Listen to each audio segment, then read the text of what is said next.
Novels for ever میں خوش آمدید۔ آج کے ہمارے ناول کا نام ہے سود و ضیاء کے درمیان، اور اس کی رائٹر ہے عالیہ ہیرا، اور یہ ایک ناولٹ ہے۔ ہوپ فلی کہ آپ لوگوں کو پسند آئے۔ اور میں اس وقت 6:48 پر اس کو ریکارڈ کر رہی ہوں، اس کو ریکارڈ کر رہی ہوں۔ اور آج کے دن میں نے اس کو دینا ہے، اور 8 بجے میں ناول اکثر دیتی ہوں، لیکن مجھے نہیں پتہ یہ کتنی دیر میں ریکارڈ ہوگا، کتنی دیر میں سیو ہوگا، اور پھر کتنی دیر میں اپلوڈ ہوگا۔ لیکن جیسے یہ اپلوڈ ہوگا میں آپ لوگوں کو دے دوں گی، ٹھیک ہے؟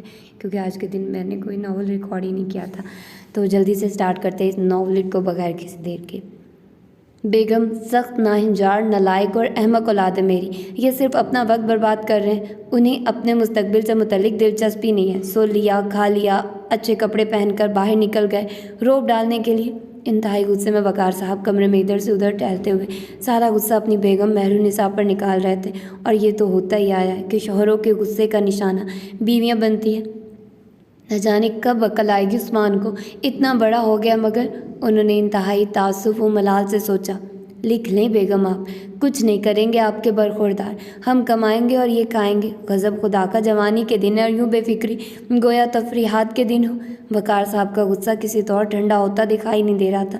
مہر النساء بس سر جھکائے، انگلی پر دھاگا لپیٹے دھیرے دھیرے کروشیا بنا رہی تھی۔ بیگم ٹہلتے ٹہلتے وہ ان کے سر پر آ کر کھڑے ہو گئے۔ جی، انہوں نے سر اٹھایا۔ آپ کا تو وہ لاڈلا ہے، بلکہ انوکھا لاڈلا، چہیتا بیٹا۔ آپ بھی مجھ پر یہ احسان نہیں کر سکتی کہ اسے صراط مستقیم پر چلنے کی تربیت دے سکے۔ لا حول ولا قوت۔ انہیں انتہائی ناگوار گزرا، گویا وہ ان کا کوئی لگتا۔ نہ جانے کیسے ہوتے ہیں یہ باپ بھی، جب اولاد کی تربیت پر حرف آنے لگتا ہے تو ماؤں کو مورد الزام ٹھہرانا شروع کر دیتے ہیں۔ بھلا کیا ماں نہ چاہے گی کہ اس کا بیٹا قابل بنے؟ بولیے، اب چپ کیوں ہیں؟ حالانکہ چھپ چھپ کر برخوردار کو تو میں بہت نوازتی ہیں۔ نگاہوں میں تصدیق کے لیے انہیں دیکھ رہے تھے۔ کیسی باتیں کرتے ہیں آپ، میں اس کی ماں ہوں، کیا اس کا برا چاہوں گی؟ وہ بیوی تھی، کیا شوہر کے اشاروں کو نہیں سمجھ سکتی تھی؟ اسی لیے تو کہہ رہا ہوں کہ خدا کے واسطے اسے عقل دیں۔ کیا کر رہا ہے وہ زندگی کے ساتھ؟ زندگی ایک بار ملتی ہے، بار بار نہیں۔ اب وہاج اور اویس کتنی اچھی پوز پہنے، جبکہ عثمان ٹہلنے کا پروگرام ملتوی کر کے وہ اپنے مخصوص چیئر پر بیٹھے۔ اس کی عمر میں وہاج اور اویس اپنے اپنے شعبوں میں کمال دکھا رہے تھے۔ اس کی عمر بھی اب تجاوز کرتی جا رہی ہے۔ زندگی یوں نہیں گزر سکتی۔ اس سے کہیے کہ مجھے سختی پر مجبور مت کرے اور ان فارمز پر دستخط کر دے۔ انہوں نے فائل ان کے آگے پھینک دی۔ آپ کیا سمجھتے ہیں کہ میں نے اسے سمجھایا نہیں؟ ان کے لہجے میں شکوہ اٹھ کر آیا۔ پھر اس کی ناقص عقل میں کیوں نہیں آتا؟ وقار صاحب نے برجستہ کہا اور پھر ہنس دیے۔ یہ اصطلاح تو خالصتاً عورتوں کے لیے استعمال ہوتی ہے۔ وہ رنج و ملال سے انہیں دیکھ رہی تھی، جو اپنے اندر کے گرد و غبار کو نکال کر اب اخبار کی تہیں کھول رہے تھے۔ تھکا تھکا سا سانس لے کر انگلی پر لپٹا دھاگا کھولنے لگی۔ وہ کسی بھی جواب دہی کے موڈ میں نہ تھی۔ ایمی، ناشتہ؟ عثمان کچن کے دروازے پر کھڑا اندر کام کرتی ایمن سے مخاطب تھا۔ اس نے بے ساختہ روٹیاں بناتے ہوئے سر گھمایا۔ گھڑی میں 1:30 بج رہا تھا دن کا۔ بھائی، یہ ناشتہ کا کوئی وقت ہے؟ کون سا وقت ہے؟ کھانا تیار ہے، چلیں میں لے کر آتی ہوں۔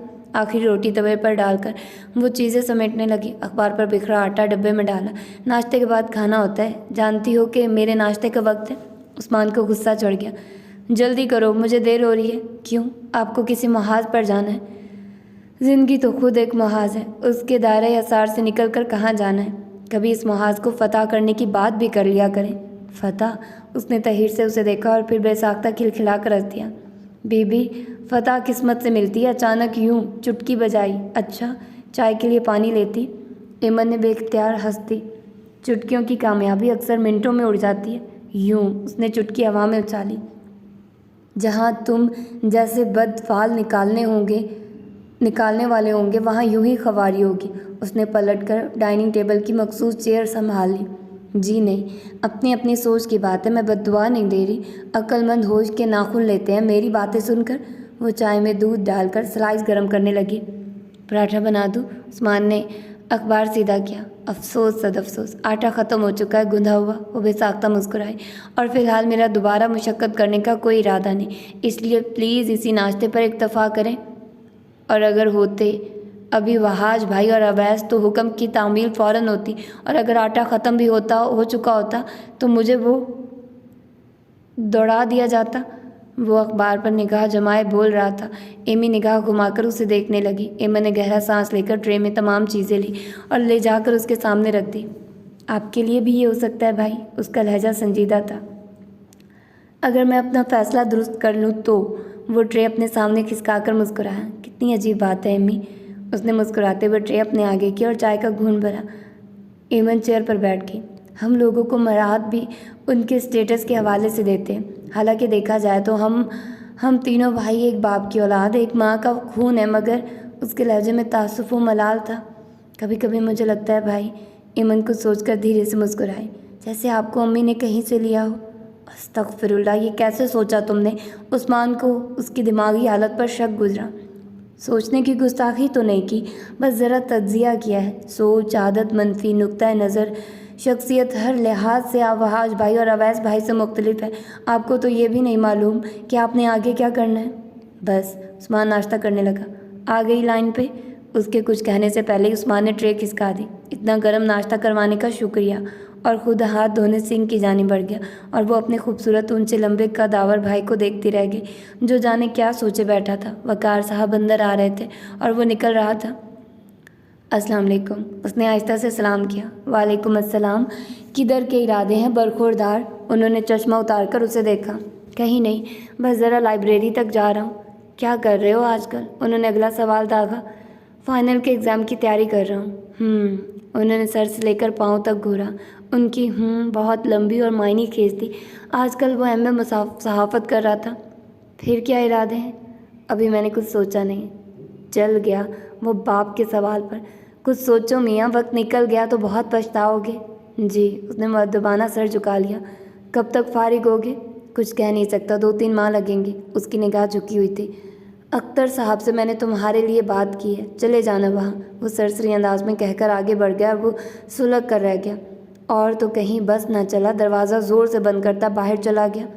دیکھ لی اپنے بیٹے کی حرکت، یہ انداز ہے جواب دینے کا۔ تخت پر بیٹھتے ہوئے انہوں نے گملوں کے پاس کھڑی بیگم پر نظر ڈالی۔ اب اس بات کا عذاب بھی بیوی پر ٹوٹے گا۔ وہ کوئی جواب دیے بغیر کچن کی جانب چلی گئی۔ اپنا قبلہ درست نہیں کرتے، مجھے الزام دیتے، کیا تھا اگر بیٹے کی خواہش پوری ہو جاتی؟ یوں تو نہ رلتا پھرتا۔ وہ بڑبڑاتے ہوئے چائے کپوں میں نکالنے لگی۔ باپ ساتھ دے تو اولاد کاہے کو خوارو، مگر یہاں تو باپ ہی۔ انہوں نے تلخی سے سوچا اور باہر نکل آئے۔ ثانیہ اور بچے نظر نہیں آ رہے؟ وقار صاحب نے کپ تھام کر پوچھا۔ ثانیہ کے باپ کی برسی تھی، ادھر ہی گئے ہیں سب۔ سامنے بیٹھ گئی۔ اور تم کیوں نہیں گئی؟ سپارے پڑھ دیے میں نے، ساتھ ایمن کو بھیج دیا۔ ٹانگوں کی وجہ سے زیادہ دیر تک بیٹھا نہیں جاتا۔ دیکھا تم نے کتنی بدتمیزی کا مظاہرہ کر کے گیا تمہارا برخوردار۔ وہ دوبارہ لائن پر آ گئے۔ انہوں نے کپ ہونٹوں سے لگا لیا۔ یہ تو ہمیشہ سے ہوتا آیا ہے، اولاد کا قصور ماں کے کھاتے میں لکھا جاتا ہے۔ باپ تو بری الزما ہوتے ہیں ہر بات سے، حالانکہ بیٹے باپ کے نقش قدم پر چلتے ہیں یا باپ چلاتے ہیں، مگر مجھ پر کوئی احسان نہیں کر رہا جو نخرے دکھاتا ہے۔ مت دے امتحان، رکھا کیا ہے چند ہزار کی نوکری میں؟ جو میں کہتا ہوں نہیں کرے گا، تہیہ کیے بیٹھا ہے۔ وہ جواب طلب لہجے میں مہر النساء سے مخاطب تھے۔ ارے کرنے دے اسے جو کر رہا ہے، پہلے تو آپ نے اس کا ساتھ نہیں دیا۔ کتنا شوق تھا اسے میڈیکل میں جانے کا، ایئر فورس جوائن کرنے کا، مگر چند نمبر کم تھے اور ایک ٹیسٹ میں فیل ہو گیا تھا۔ ذرا سی سفارش اس کی خواہش پوری کر دیتی۔ دھیرے دھیرے بولتے ہوئے ان کے لہجے میں شکوہ تھا۔ خواہ مخواہ کی درد سری ہے، کتنے ڈاکٹر بے روزگار پھر رہے ہیں، اور پائلٹ کی زندگی کا کیا بھروسہ؟ آج کل حادثات کتنے ہو رہے ہیں۔ انہیں ذرا بھی اپنی کوتاہی کا احساس نہیں تھا۔ وہ ان لوگوں میں سے تھے جو غلطیاں کرنا تو جانتے مگر انہیں احساس نہیں ہوتا کہ اس غلطی سے کتنے حساس اور قیمتی دل ٹوٹتے ہیں۔ ایک ذرا سی لغزش تمام عمر کی پشیمانی بھی بن جاتی ہے۔ زندگی اور موت تو خدا کے ہاتھ میں، ہم اس کا مقابلہ کر سکتے ہیں اور نہ اسے روک سکتے ہیں۔ اس کا مطلب یہ ہے کہ وہ انتقام لے گا مجھ سے؟ انہوں نے بات کا رخ ہی بدل دیا۔ استغفار استغفار، کیسی باتیں کرتے ہیں آپ، ابھی اس کے اندر باپ کی عزت کا پاس موجود ہے۔ انہوں نے خالی کپ اٹھا کر ٹرے میں رکھا۔ اب اس نے اپنی زندگی میں کچھ تو کرنا ہے نا، چاہے ناپسندیدہ صحیح۔ وہ ٹرے اٹھا کر کچن کی جانب بڑھ گئی۔ وقار صاحب دیر تک انہیں دیکھتے رہے اور پھر سر جھٹک کر ہاتھوں کا تکیہ بنا کر تخت پر لیٹ گئے۔ لائبریری جانے کے بجائے وہ موسیٰ کی جانب آ گیا، حالانکہ اسے انتہائی ضروری کتب کے لیے لائبریری جانا تھا، مگر ابو کی آمد اور لیکچر نے سارا موڈ آف کر دیا۔ پھر انسان کا موڈ نہ ہو تو وہ زبردستی کچھ نہیں کر سکتا، کم سے کم اپنی حد تک تو وہ اس قانون کو لاگو کر سکتا تھا، ورنہ ابو نے تو اس کے دل کے سارے ارمان اور خواہشوں کو خاکستر کر دیا تھا۔ معلوم نہیں والدین اولاد کو اپنے نقش قدم پر کیوں چلانا چاہتے ہیں، چاہے اولاد کی دلچسپی اسی کام میں ہو یا نہ ہو۔ فحاش بھائی انجینئر بننا چاہتے تھے، انہیں اوائل عمر میں ہی اسٹیل مل میں بھرتی کروا دیا۔ اس نوکری سے انہیں کوئی دلچسپی نہیں تھی، مگر چونکہ یہ باپ کا حکم تھا، اچھی پوسٹ کر لو، ساری عمر آرام سے رہو گے۔ بے شک آرام سے وہ تھے، مگر اس میں ان کی ذاتی پسند اور دلچسپی کا عنصر شامل نہ تھا۔ اب بس لگی بندی روٹین گزر رہی تھی۔ یہی حال اویس کا تھا، وہ بزنس مین بننا چاہتا تھا، اس کے لیے سرمایہ درکار تھا۔ پھر سوچا سول سروس میں آ جائے، یہاں آگے بڑھنے کا اسکوپ بھی تھا اور خوش آئند مستقبل بھی، مگر ابو نے اسے بھی اپنے دوست کی مل میں لگوا دیا۔ اب وہ مینیجر تھا، اس کا شوق اس کے سینے میں دفن ہو گیا، وہ بھی عدم دلچسپی کے ساتھ اپنی جاب کر رہا تھا۔ اب یہی حال عثمان کا تھا۔ وقار صاحب چاہ رہے تھے کہ عثمان ان کا میڈیکل سٹور سنبھالے یا سیٹھ حمزہ کی فیکٹری میں ملازمت اختیار کر کے ان کی بیٹی سے شادی کر لے۔ اس ملک میں کتنے پڑھے لکھے ڈاکٹر، انجینئر، MBA خوار پھر رہے ہیں۔ ہائی تعلیم کے بعد بھی جب خواری نے ہی گھر دیکھنا ہے تو بہتر ہے کہ انسان پہلے ہی کچھ کر لے، مگر وہ ابو کی کسی بات پر عمل کرنے کا ارادہ نہیں رکھتا تھا۔ میڈیکل سیٹ کر کے نمبر کم تھے، سیٹ نہیں ملی، میڈیکل سیٹ کے لیے نمبر کم تھے، سیٹ نہیں ملی۔ ایئر فورس اس لیے جوائن نہیں کر سکا کہ ایک ٹیسٹ میں فیل ہو گیا تھا۔ اگر ابو ذرا سی سفارش کر دیتے تو اس کی زندگی سنور جاتی، مگر انہوں نے ساری عمر ایسا کوئی کام نہیں کیا تھا۔ انہوں نے کم عمری میں اپنے والدین کے کاندھوں سے معاشی کفالت کا بوجھ اٹھا لیا تھا، تو وقار احمد کیوں بیٹوں کو پیچھے رکھتے؟ انہیں صرف پیسے سے دلچسپی تھی، جو کسی بھی جانب سے آئے۔ روپیہ جو اس دور کی اٹل حقیقت، ایک تلخ سچائی اور لوگوں کی اہم ضرورت ہے۔ کیا بات ہے، کچھ چپ چپ سے ہو؟ موسیٰ نے گھاس نوچتے عثمان پر بغور نگاہ کی۔ کچھ نہیں، اس کے لہجے میں مایوسی کے رنگ تھے۔ آج پھر انکل سے ٹکراؤ ہو گیا؟ موسیٰ نے قیاس لیا۔ وہ استہزائیہ ہنسی ہنس دیا۔ یہ کوئی نئی بات تھوڑی ہے، بلکہ یہ تو روز کا معمول ہے۔ ٹکراؤ نہ ہو تو نہ میں گھر سے نکل سکتا ہوں اور نہ ان کا کھانا ہضم ہوگا۔ اس نے زور سے گھاس کا تنکا کھینچا۔ موسیٰ ہنس دیا۔ ہاں ہنس لے، تیرے ہنسنے کے دن ہی ہیں۔ میری جگہ ہوتا تو پھر پوچھتا، تیری جگہ ہوتا تو صبر و شکر کر لیتا، روزگار تو مل جاتا، گھر کا چولہا تو چلتا نا۔ آج کل ہر جگہ یہی ہو رہا ہے، زبردستی دل مار کر کام کرنا پڑتا ہے، بے روزگاری حد سے زیادہ بڑھ رہی ہے۔ میرے اندر اتنا حوصلہ نہیں ہے کہ میں اپنے شوق اور جذبے کو مار دوں۔ عثمان نے اس کی بات کاٹ دی۔ یہ دنیا ہے پیارے، اور اس دنیا میں سب کچھ اپنی مرضی اور منشا کے مطابق نہیں ہوتا۔ خواہشات پوری نہ ہوں تو دنیا نہیں تیاگ دی جاتی۔ اپنے دائرہ سے نکل کر دیکھ، بے شک ہم بہت کچھ بدلنے پر قادر نہیں ہوتے موسیٰ، مگر جو ہمارے اختیار میں ہے وہ تو کر سکتے ہیں۔ کیا یہ ضروری ہے کہ میرے باپ نے ایک ناپسندیدہ زندگی گزاری تو ہم بھی اسی روایت کو دہرائیں؟ ہو سکتا ہے اس دور میں اتنے ذرائع اور مواقع میسر نہ ہوں، مگر وہ ہمیں بھی اپنے نقش قدم پر چلانا چاہتے ہیں۔ زبردستی عدم دلچسپی کے ساتھ کام کرنا صلاحیتوں کو ضائع کرنے کے مترادف ہے۔ میں ڈاکٹر بن کر دکھی انسانیت کی خدمت کرنا چاہتا تھا، مگر ابو نے موقع نہیں دیا۔ میں ایئر فورس کی نوکری کرنا چاہتا ہوں، مگر ابو سفارش نہیں کر سکے۔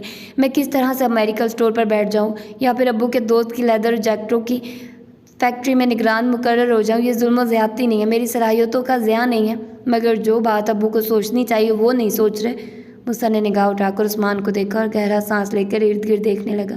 کتنا بڑا المیہ ہے، اس ملک کے نوجوانوں کے ساتھ ذہنی مطابقت کے بغیر کام کرنا ڈپریشن اور تھکاوٹ الگ۔ عثمان نہ تو اپنے باپ کو سدھار سکتا ہے اور نہ اس معاشرے کو اپنی زندگی میں سکون چاہتا ہے، تو کوئی دوسری راہ نکال لے۔ موسیٰ نے سمجھایا۔ کوئی دوسری راہ نہیں نکل سکتی۔ وہ اضطراب اور بے چینی سے کھڑا ہو گیا۔ بس میری زندگی بھی اس ملک کے سینکڑوں نوجوانوں کی طرح یوں ہی بیکار اور رائگاں جائے گی۔ اس کے بعد وہ رکا نہیں، باہر نکلتا چلا گیا۔ موسیٰ گہرا سانس لے کر اسے جاتے دیکھتا رہا۔ عثمان بہت عجیب فطرت کا مالک تھا، بچپن سے ہی ان دونوں کا ساتھ تھا۔ وہ زندگی کے کسی محاذ پر بھی سمجھوتا نہیں کرتا تھا، کتابیں، کھلونے، ضروریات تمام من پسند حاصل کرتا تھا۔ میڈیکل میں جانا اس کا خواب تھا، اسے یاد تھا وہ بہت محنت کیا کرتا تھا کسی طرح سے نمبر زیادہ سے زیادہ آ جائے، مگر نہ قسمت نے اس کا ساتھ دیا اور نہ اس کے باپ نے۔ اس کی ذات میں توڑ پھوڑ اس کی صلاحیتوں کو زنگ آلود کرنے لگی۔ بھائی MA صحافت کر کے کیا کریں گے؟ اس روز ایمن پوچھ رہی تھی، وہی جو اس ملک کے ہزاروں نوجوان کرتے ہیں، نوکری کی تلاش۔ اس نے سنجیدگی سے جواب دیا، جب نوکری ہی کرنی ہے تو انکل ریاض کی فیکٹری میں جانے میں کیا مضحکہ ہے؟ عثمان اس کی شکل دیکھنے لگا۔ میرا دماغ خراب ہے جو میں ہزاروں لوگوں پر نگران مقرر ہو جاؤں؟ وہ سلگ گیا۔ آخر زندگی میں کچھ تو کرنا ہے نا، لکیر پیٹنے سے کیا حاصل؟ ایمن نے برجستہ کہا۔ تم کہنا کیا چاہتی ہو؟ اس نے بغور رک کر اس کا جائزہ لیا۔ کچھ نہیں، صرف اتنا کہ یہاں آپ کو ترقی کے مواقع بھی ملیں گے۔ اور کیا؟ اس کا لہجہ سوالیہ تھا۔ کیا آپ کی کسی سے کمٹمنٹ ہے؟ اس نے یکدم ہی سوال پلٹ دیا۔ کیا مطلب؟ اس نے اچنبھے سے دیکھا۔ مطلب یہ کہ کسی سے آپ نے شادی کا وعدہ کیا ہوا ہو؟ ایمن نے تشریح کی۔ دماغ خراب ہے تمہارا، میرے پاس ان فضولیات کے لیے قطعی وقت نہیں ہے۔ یہاں روزگار کی لالیں ہیں اور تمہیں ہری ہری سوجھ رہی ہے۔ جاؤ ایک کپ چائے بنا کر لاؤ۔ ایک تو آپ پوری بات نہیں سنتے اور ڈانٹنا شروع کر دیتے ہیں۔ وہ منہ بنا کر کھڑی ہو گئی۔ آپ کے بھلے کے لیے کہہ رہی ہوں۔ میں کیا کہہ رہا ہوں؟ عثمان نے گھر کا جا رہی ہوں۔ وہ منہ بصورتی نکل گئی۔ عثمان خواہ اخبار کھول کر ضرورت رشتہ کے کالم دیکھنے لگا۔ آج کل امتحانوں نے نہ صرف اسے تھکا دیا تھا، البتہ ذہنی طور پر ڈسٹرب بھی کر دیا تھا، شوق اور دلچسپی کے بغیر۔ امتحان دینا بڑے دل گردے کا کام تھا۔ اسے یقین تھا اس کی ڈگری پر 3rd ڈویژن لکھا آئے گا۔ اس سے ابو سے ضد سی ہو چلی تھی اور ایم اے صحافت اسی ضد کا نتیجہ تھا۔ گھر میں قانون ان کی مرضی کا تھا، اصول انہوں نے رائج کر دیے تھے، سب کو بجا آوری کرنا ضروری تھا، گویا وہ اس گھر کے مطلق العنان تھے۔ بچوں کو کٹ پتلیوں کی طرح اپنی مرضی سے چلانا چاہتے تھے، کسی کو احتجاج کا حق حاصل نہ تھا۔ اسے تو وحاج بھائی اور اویس پر حیرت ہوتی تھی۔ وحاج بھائی کو بزنس کا شوق تھا مگر وہ چند ہزار کی ملازمت کر رہے تھے۔ اویس کی منشا کچھ اور تھی مگر وہ ابو کا نظریات کا تابع ہو گیا۔ یکدم ہی اس کے وجود میں بے چینی سرایت کر گئی۔ کیا وہ بھی ایسی ہی زندگی گزارے گا؟ اس کا جوش، شوق، ولولہ، فکر، آدرش اور خواب، وہ ذہنی طور پر ڈسٹرب ہو گیا۔ کیا ابو سے بھی اپنے اثار میں کھینچ لیں گے؟ ڈپریشن بڑھنے لگا۔ یکدم وہ گھر سے باہر نکل گیا۔ وقار صاحب نے عثمان کو تیزی سے نکلتے دیکھا اور بڑبڑا کر رہ گئے۔ بدتمیز، بد تہذیب۔ وہ عثمان کے ذہنی کرب اور ذہنی انفشار کو نہیں سمجھ سکتے تھے جو انہوں نے اپنے باپ سے لیا تھا۔ وہی اپنی اولاد کو لوٹا رہے تھے۔ انہیں اس بات کا احساس نہیں تھا کہ زمانہ بہت ترقی کر گیا، اس کے اقدار، انداز فکر، سوچ سب کچھ بدل گیا۔ اب اولاد اپنے تجربات خود کرنا چاہتی ہے۔ پہلے زمانے میں یہ ہوتا تھا، جو والدین نے کیا اولاد نے تعمیل کی، والدین نے جو بنانا چاہا اولاد اسی روپ میں ڈھل گئی۔ نئی نسل کی سوچ بہت ترقی یافتہ تھی مگر وقار احمد سرحدی نے خود کو نہیں بدلا تھا بلکہ اولاد کو اپنے قلب میں ڈھال لیا تھا۔ بڑے دونوں بیٹے ان کے لیے سکون و اطمینان کا باعث تھے۔ جو کہا کر لیا، جبکہ یہ عثمان، اس نے انہیں ناکو چنے چبوا دیے تھے۔ وہ چاہتے تو میڈیکل میں اس کی سفارش کر سکتے تھے مگر اس لیے نہیں کی۔ ایک تو پیسہ بہت چاہیے تھا، دوسرے سینکڑوں کی تعداد میں ڈاکٹر بے روزگار پھر رہے تھے۔ ان کا نظریہ یہ تھا کہ انسان کو پرکشش جاب مل جائے، بندھی آمدنی کا ذریعہ ہو جائے، بس کافی ہے۔ شوق، دلچسپی، ذہنی سکون سے انہیں متعلق کوئی دلچسپی نہیں تھی۔ ان کے نزدیک یہ فضولیات تھی۔ انسان کو کام سے غرض ہونا چاہیے۔ آخر ہم نے بھی تو کام اور صرف کام کیا۔ ان کا خیال یہ تھا کہ عثمان بہت زیادہ گستاخ، بدتمیز اور بد لحاظ ہو گیا اور یہ سب ماں کے بیجا لاڈ پیار کا نتیجہ ہے۔ عثمان کا سارا نزلہ ماں پر گرتا تھا۔ کچھ نہ کرنے سے کچھ کرنا بہتر ہوتا ہے، اس لیے اس نے یاسر کے ساتھ ایم اے صحافت کر لیا۔ تم نے کیا سوچا اپنے بارے میں آخر؟ آج پھر وقار احمد ضد چو کر اسے پوچھ رہے تھے۔ جواب میں وہ انہیں دیکھ کر رہ گیا۔ بحرالنساء ایسے لمحوں میں جب باپ بیٹا روبرو ہوں پتے کی طرح کامتی رہتی تھی۔ جوانی منہ زور بھی تو ہوتی ہے، جوش ندامت پر ہی ختم ہوتا ہے۔ تیز ہوائیں، تند آندھیاں صدیوں سے کھڑے درختوں کو اکھاڑ پھینکتی ہے۔ لب بھینچ کر وہ خاموش ہو جاتا تھا۔ اس سے انہیں بہت ڈر لگتا تھا۔ بے روزگار پھرنے کا شوق ہے تمہیں؟ نوکری تم کرنا نہیں چاہتے، میڈیکل سٹور پر بیٹھنے سے شان میں فرق آتا ہے۔ برخوردار، مجھے بتاؤ تم چاہتے کیا ہو آخر؟ مجھے کسی کی ضرورت نہیں ہے، جو کرنا ہے میں خود کر لوں گا۔ اس کے اعصاب چٹکنے لگے۔ تم ریاض کی طرف کیوں نہیں جا رہے؟ اتنی بار مجھے یاد دہانی کروا چکا ہے۔ آپ کو میری سفارش کرنے کی ضرورت نہیں ہے۔ اس نے منہ پھیر لیا۔ ڈائریکٹ مینیجر بنا دے گا، برا ہے کیا اپنی مرضی سے کام کروانا؟ ابو، میرے خواب، میرے آدرش میں یہ نوکری شامل نہیں تھی، میں یہ نہیں کر سکتا۔ کیا کرو گے تم؟ وہ یکدم میں مشتعل ہو گئے۔ نوکری تم کرنا نہیں چاہتے، لوگ تجربہ مانگتے ہیں۔ اس وقت تمہیں ہری ہری سوجھ رہی ہے، جب جوتیاں چٹکھاتے پھرو گے تو آٹے دال کا بھاؤ پتہ چل جائے گا۔ آپ کو میرے انجام کی فکر نہیں ہونی چاہیے۔ وہ کرسی کھسکا کر کھڑا ہو گیا۔ میرا انجام وہی ہے جو اسی ملک میں مجھ جیسے ہزاروں نوجوانوں کا ہے، جنہیں ذہنی استعداد کے مطابق نہ تعلیم حاصل ہوتی ہے اور نہ روزگار ملتا ہے، ڈپریشن کا شکار ہو کر وہ جرائم کا شکار ہو جاتے ہیں۔ بحرالنساء کا دل دہل گیا۔ چھوٹا بیٹا تھا، لاڈلا بھی تو تھا۔ اس نے سب سے زیادہ لاڈ دیکھے تھے، اب سب سے زیادہ اکیلا ہو گیا۔ تم بحرالنساء بیگم، تم اسے میرے خلاف اکساتی بھڑکاتی ہو، سب کچھ کرنا، بس باپ کی بات مت ماننا۔ وقار احمد کی توپوں کا رخ ان کی جانب ہو گیا۔ ان کا کچھ بولنا جلتی پر تیل کا کام ہوتا، سو چپ کی مہر ہونٹوں پر لگا کر باہر نکل گئی۔ باپ بیٹے کی جنگ میں ان کی ممتا کا خون ہو رہا تھا۔ وہ کس سے فریاد کرتی عثمان اب زیادہ تر گھر سے باہر رہنے لگا تھا، نہ گھر میں رہے گا اور نہ باپ سے جنگ ہوگی۔ اس نے سیاسی پارٹی جوائن کر لی، اس کی مصروفیات بڑھ رہی تھی۔ انہی دنوں اویس اور ایمن کی ایک ساتھ شادی طے ہو گئی۔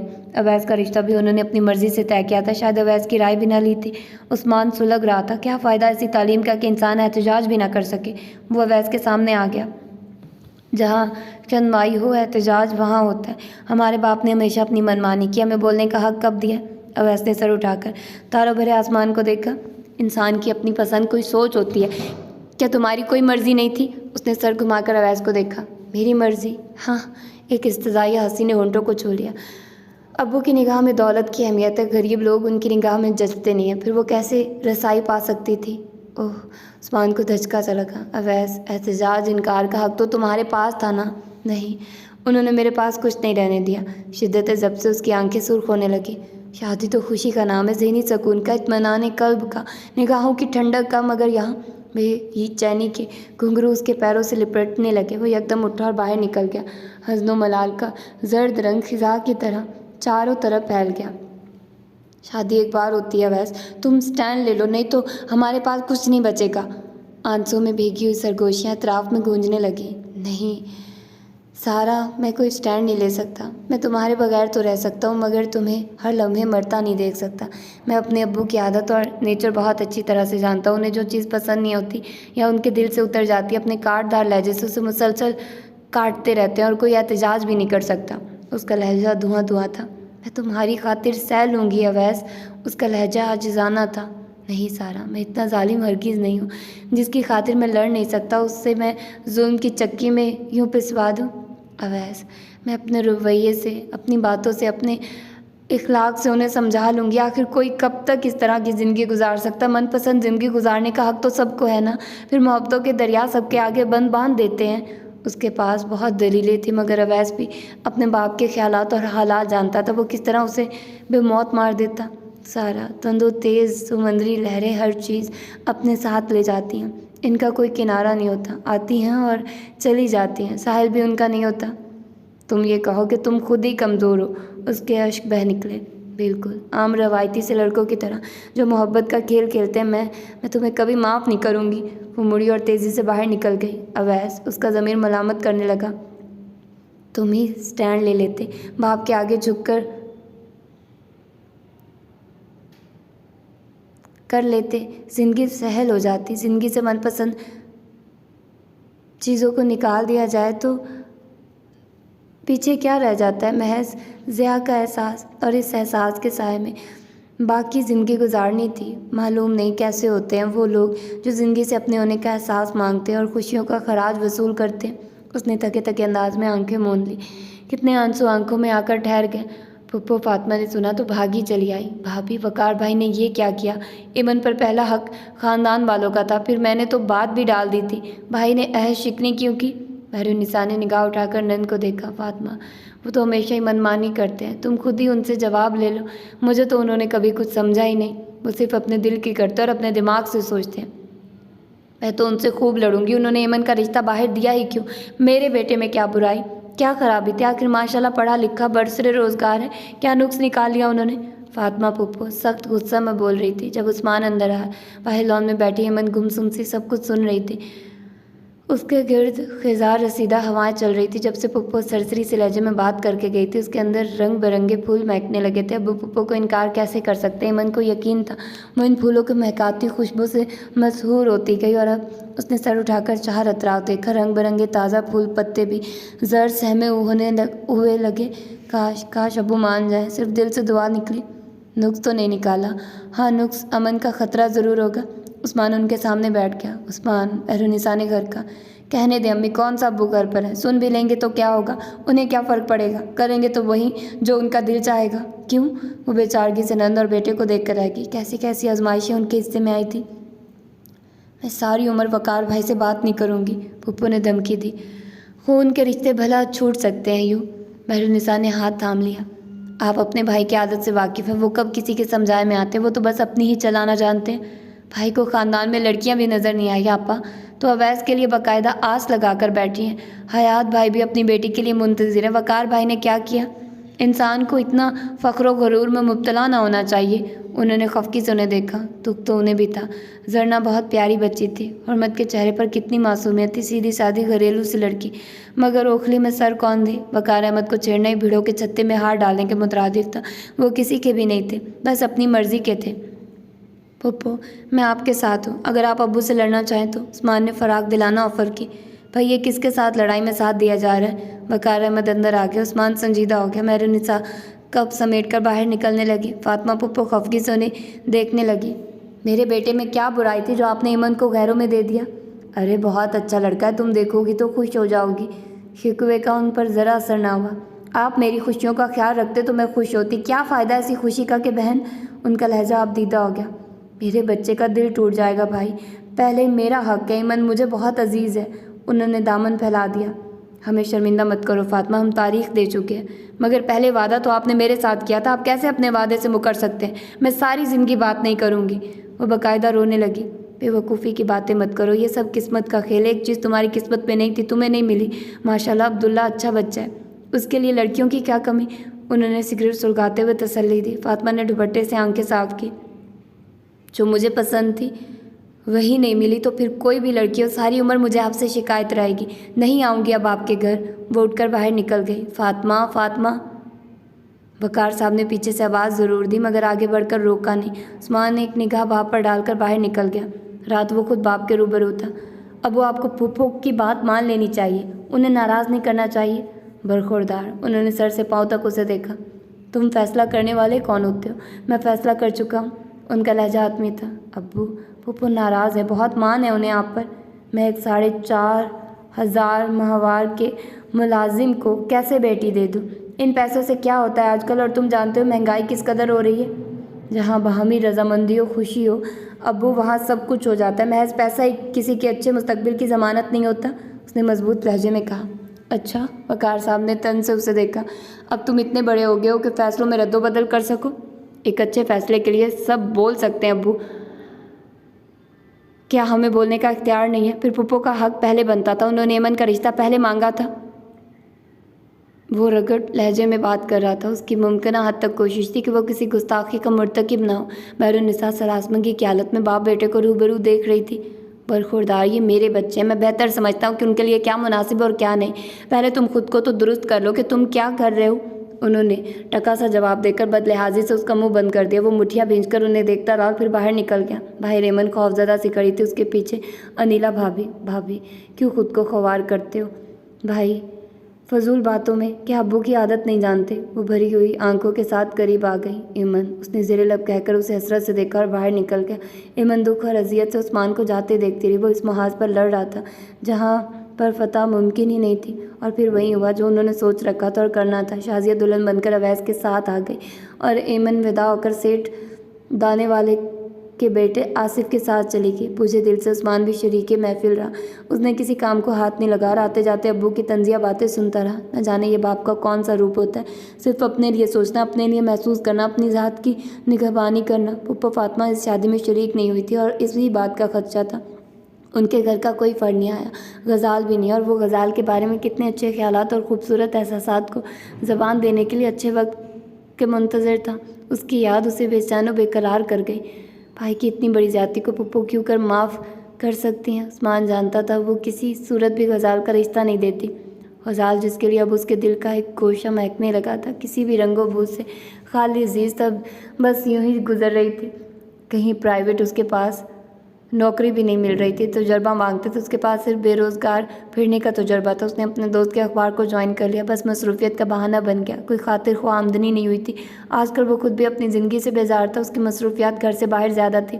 اس روز ناشتہ کر کے حسب معمول اخبار کے آفس جانے کی تیاری کر رہا تھا کہ بھابھی نے آ کر کہا، ابو بلا رہے ہیں۔ کیوں؟ انہیں مجھ سے کیا کام ہو سکتا ہے؟ اس نے تیکھے انداز میں انہیں دیکھا۔ یہ تو انہیں ہی معلوم ہوگا۔ وہ دھیرے سے ہنسی۔ اچھا تو آپ کہہ دیں کہ میں گھر پر نہیں ہوں۔ وہ بالوں میں برش کرنے لگا۔ اور جو وہ کمرے میں آ کر دیکھ لیں تو؟ میرے کمرے میں آنے کی غلطی وہ کبھی نہیں کر سکتے۔ کیوں؟ انہوں نے تحیر سے اسے دیکھا۔ کیا تم ان کے بیٹے نہیں ہو؟ مگر لپالک لگتا ہوں۔ انہیں مجھ سے سگے بچوں والی محبت نہیں ہے، بلکہ انہیں مجھ سے تو کیا کسی سے بھی نہیں ہے۔ انہیں بس اپنے خواب، اپنی خواہشی عزیز ہے۔ وہ صرف اپنے بارے میں سوچتے ہیں۔ انیلا بھابھی حیرانی سے اس کے تلخ و ترش لہجے کو سن رہی تھی۔ انیلا، انیلا، عثمان کہاں ہے؟ آیا نہیں؟ تمہارے ابو بلا رہے ہیں۔ باہر سے امی کی آواز ابھری۔ آ رہا ہوں امی، باتھ روم میں ہے، بھابھی نے کہا اور پھر رخ موڑ کر اسے دیکھنے لگی۔ ہو سکتا ہے عثمان تم غلطی پر ہو، تم ابو کا کہا مانتے کیوں نہیں ہو؟ کیا والدین اپنی اولاد کے لیے برا چاہ سکتے ہیں؟ انیلا بھابھی آج اس کی برین واشنگ کرنا چاہ رہی تھی تاکہ باپ اور بیٹے کے درمیان تناؤ کی کیفیت جو وہ عرصے سے دیکھ رہی تھی ختم ہو سکے، مگر عثمان اس تناؤ کو ختم کرنے کی موڈ میں نہیں تھا۔ پتہ نہیں وہ کیسے باپ ہوتے ہیں اور کہاں ملتے ہیں جو اپنی اولاد کی خوشی چاہتے ہیں۔ ہمارے باپ نے تو ہمارے ساتھ ہمیشہ ہی جارحانہ سلوک کیا، منفی رویہ رکھا، بہت کچھ آپ کے سامنے ہی تو ہے۔ عثمان بہت افسردہ لگ رہا تھا۔ نیلا کو بھی اپنے سسر کی غلطی کا احساس ہونے لگا، مگر وہ کچھ کر نہیں سکتی تھی۔ بے شک سسرال میں ان کا بڑا مقام تھا، سب عزت کرتے تھے، خلوص اور محبت سے نوازتے تھے، مگر وہ ان معاملات میں دخل اندازی نہیں کر سکتی تھی۔ یہ صورتحال کب تک رہے گی عثمان؟ یہ ماحول تم جانتے ہو کہ زندگی کی کچھ باتیں، کچھ سلسلے ایسے ہوتے ہیں جو نہ رکتے ہیں نہ ختم ہوتے ہیں، بس یوں ہی ساتھ ساتھ چلتے رہتے ہیں، بس ہمیں سمجھوتا کرنا پڑتا ہے۔ ہو سکتا ہے ایک عمر گزرنے کے بعد میں بھی سمجھوتا کر لوں۔ اس کی آواز حسن و ملال میں ڈوبنے لگی۔ کاش عثمان تمہیں اتنی اچھی لڑکی ملے جو تمہیں سمیٹ لے۔ اس کا بکھرا بکھرا وجود دیکھتے ہوئے انیلا بھابھی نے بے ساختہ دعا مانگی اور دھیرے سے اسے آنے کا کہہ کر باہر نکل گئی۔ جی ابو، وہ دل میں غبار چھپا کر ادب کرنے پر مجبور تھا۔ کیا کر رہے ہو آج کل؟ سگریٹ جلا کر تیکھے لہجے میں پوچھا۔ اسلم سومرو کا اخبار جوائن کر لیا میں نے۔ سنجیدگی برقرار تھی۔ کیوں؟ جب میں نوکری دلا رہا ہوں، ایک پرکشش تنخواہ، تمام تر لگژری و مراعات والی، تو تمہیں اس 2000 کی نوکری کی کیا ضرورت ہے؟ خلاف توقع ان کا لہجہ نرم ہو گیا۔ ابو، یہ نوکری نہ صرف مجھے پسند ہے بلکہ ضرورت بھی ہے۔ میں سیٹھ حمزہ کی بیٹی سے شادی نہیں کر سکتا۔ برخوردار۔ انہوں نے طویل کش لے کر اسے دیکھا۔ کل جب تمہاری ضروریات بڑھیں گی تو کیا ان 2000 میں تمہارا گزارا ہو سکے گا؟ ابو، اس نے جھکا ہوا سر یوں اٹھایا گویا مجرم کٹہرے میں کھڑا ہو۔ جب میری ضروریات بڑھیں گی تو دوسرا سبب بھی بن جائے گا۔ آپ کو تکلیف کرنے کی ضرورت نہیں ہے۔ مشکل اپنے غصے اور آواز پر کنٹرول رکھا۔ اچھا چھوڑو سیٹھ حمزہ کو، میں نے ریاض الرحمان سے تمہارے لیے بات کی، بلکہ اس نے مجھ سے خود ہی کہا ہے۔ وقار احمد نرم پڑ گئے۔ اس کی تمام حسیات بیدار ہونے لگی۔ وہ تمہیں مینیجر کی پوسٹ دینا چاہ رہا ہے؟ اس کی جانب نگاہ اٹھائی۔ میں نے اس کی بیٹی سے تمہارا رشتہ طے کر دیا، وہ کہتے جا رہے تھے اور وہ ہواؤں کی زد پر آ گیا۔ بہت اچھی فیملی ہے، رکھ رکھاؤ والے لوگ ہیں، بی کام کیا ان کی بیٹی نے، نویرا نام ہے، وہ بھی اچھی سلجھی ہوئی لڑکی ہے، تمہیں ملا دوں گا۔ اس نے بامشکل خود کو روکا تھا۔ بیٹے بیٹھے بٹھائے تمہاری زندگی بن جائے گی۔ شام کو تیار رہنا، میں لے چلوں گا ریاض سے ملوانے، میرا بہت اچھا دوست ہے۔ وہ یک ٹک انہیں دیکھتا رہا، یکدم ہی پلٹا اور باہر نکل گیا۔ وقار احمد سرحدی اسے ایسے جاتا دیکھتے رہے۔ معلوم نہیں اس میں اتنا جوش کیوں بھر گیا ہے۔ ہر بات کا رد عمل شدید ہوتا ہے۔ زندگی میں پہلی بار انہوں نے بیٹے کے رد عمل کے بارے میں سوچا۔ نہیں نہیں نہیں، اس کا رواں شدت سے انکار کرنے رہا تھا۔ میں انہیں یہ گیم کھیلنے کی اجازت نہیں دوں گا۔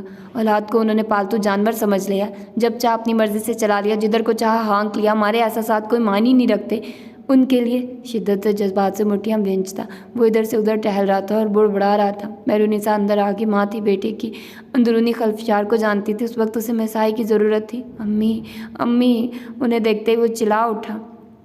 ابو کو سمجھائیے، ہم کٹ پتلیاں نہیں ہیں، چابی سے چلنے والے کھلونے نہیں ہیں، انسان ہیں ہم بھی، ہمارے بھی جذبات، احساسات، خواہشات ہیں، ہم بھی عقل و شعور و آگاہی رکھتے ہیں، ہماری بھی پسند و ناپسند ہے۔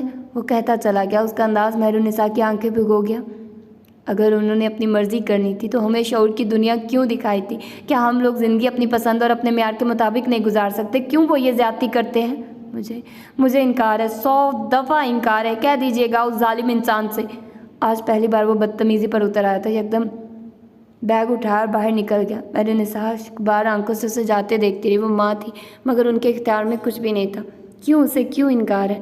کیا میرا فیصلہ غلط ہو سکتا ہے؟ میرونیسا بیگم کے جواب نے انہیں مشتعل کر دیا۔ سرخ آنکھوں سے انہیں گھورا۔ زندگی سنور جائے گی اس کی، لوگ تو ایسے رشتوں کو ترستے ہیں، اسے گھر بیٹھے مل رہا ہے، اسے سمجھاؤ میں زبان دے چکا اور اپنی زبان سے پھروں گا نہیں۔